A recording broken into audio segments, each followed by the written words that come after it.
There's a message on my phone from a friend that I never answered. It's been there a long time now, not because it was hard to answer. It was an easy one. He was just checking in. Thinking of you. Been a while. Hope you're well. 30 seconds of typing, and it would have been done. I meant to answer it. And then a day passed, and a week, and enough time went by that answering would have meant explaining the silence. And that was more than I had. So it sat there. And a friendship I cared about ended, not in a fight, not in anything, but in a message I kept meaning to answer. Maybe you know this too. Maybe you're the one who went quiet like that, and you've never understood why you did it to people you loved. Or maybe you're on the other side of it. Maybe you've watched someone you care about slowly back away from you, and it looked, from where you stood, exactly like they'd stopped caring. I'm Daniel, and I want to tell you what's really happening in that silence, because I've been the one who went quiet, and I can only tell it honestly from the inside.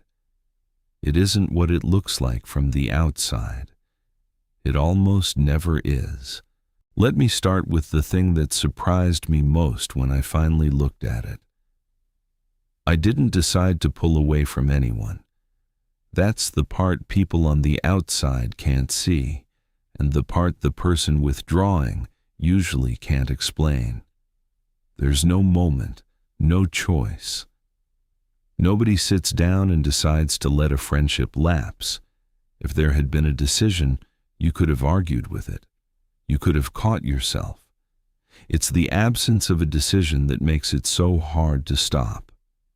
What there is instead is a slow change in what things cost. Here's what I mean. When you're younger, or when you're well, or when your life has room in it, answering a friend costs almost nothing. Someone reaches out, and it's easy. The reply, the callback, the making of the plan. You don't feel the price because there isn't much of one. And then, somewhere along the line, the price goes up. Not because the people changed, because something in you got more tired, or more full, or more worn down by whatever you were carrying that year. And the same message that used to cost 30 seconds starts to cost something more than that, something you don't always have. You don't notice the price going up. That's the trap. You just notice, without ever framing it this way, that you don't quite have it today. And then you don't have it the next day either.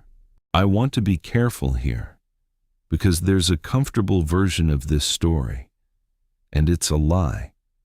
The comfortable version is that you pulled away because the people weren't worth the effort, that you saw something in them that finally wasn't good enough, that the withdrawal was you recognizing that they were taking more than they gave. I don't believe that, and I won't tell it to you, because in my own life, it simply wasn't true. The friend whose message I never answered hadn't done anything. He wasn't draining me. He wasn't taking too much. He was a good man checking in on someone he cared about. The cost wasn't coming from him. It was coming from me, from how little I had that season to give to anything, including the things I most wanted to keep. That's the honest version, and it's harder because it doesn't let you off. The withdrawal wasn't a verdict I passed on other people. It was an accounting I was doing on myself, below the level of choosing, quietly adding up what I had against what everything cost, and coming up short and going quiet where I ran out. Not because they weren't worth it, because I'd run down to almost nothing, and silence was the only thing left that was free. And once you see it in one place, you start to see it everywhere in that season of your life. There was a stretch, the same worn-down stretch, where my sister used to call on Sunday evenings. And I remember sitting with the phone lit up on the table in front of me, watching her name and just letting it ring, not because anything was wrong between us, because a Sunday call meant being present, being warm, having news, asking about hers. And I didn't have any of that in me by Sunday evening. So I let it go to nothing and told myself I'd call her back in the week when I had more. I usually didn't have more in the week either. There was even a neighbor, a kind man, retired, who liked to talk over the fence. And for a while there, I found myself timing my walks to avoid him, taking the long way around the block. Not because I disliked him, because, hello, how are you, warm enough for you, had somehow joined the list of things I couldn't afford that year. That's how low the reserve had gotten. Even the smallest coin was more than I wanted to spend. I'm not proud of any of that. But I've stopped being ashamed of it too, because I understand now what it actually was. It wasn't that these people had come to mean less to me. It was that everything, everyone, the whole warm business of being known, all of it had quietly gotten expensive, and I was broke in a way that doesn't show on anyone from the outside. And here's what makes it so hard to come back from once it's happened. Every message you don't answer makes the next one harder to answer. The first silence is nothing. A busy week. But the tab runs.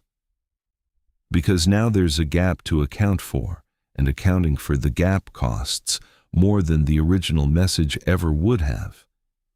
So the thing that was 30 seconds in January is, by March, a whole conversation you'd have to have about where you went. And you don't have that either. So it waits. And the cruelest part is how it looks from the other side, because the person you went quiet on has no way of seeing any of this. They can't see the tab. They can't see that you ran out. All they can see is that you stopped answering.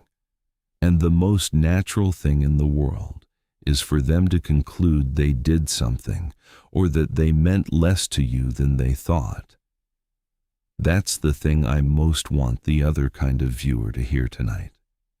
If someone you love went quiet on you, slowly, without a reason you were ever given, it is far more likely that they ran out of something than that they stopped caring about you. The silence was about their arithmetic, not your worth. People almost never go quiet because you failed them. They go quiet because they quietly failed themselves and couldn't find the words to say so. And then there's the part almost nobody talks about, what happens later when the season lifts. Because it does lift, some of the time. The year that took everything out of you ends. A little of the reserve comes back. You have 30 seconds again, and more than 30 seconds. And you'd think that would be the moment you reach back out, that the silence would end the day you could finally afford it. It usually doesn't. And I've thought a long time about why. It's because by the time you have enough to answer, the tab has run so high that answering has become its own enormous thing. It isn't a reply anymore. It's an apology, an explanation, a reckoning with however many months of silence. And you have to do all of that before you even get back to hello. So the very silence that started because you had too little now sustains itself even after you have enough. The reason ends, and the quiet just goes on, running on its own weight. That's how you lose people you never meant to lose.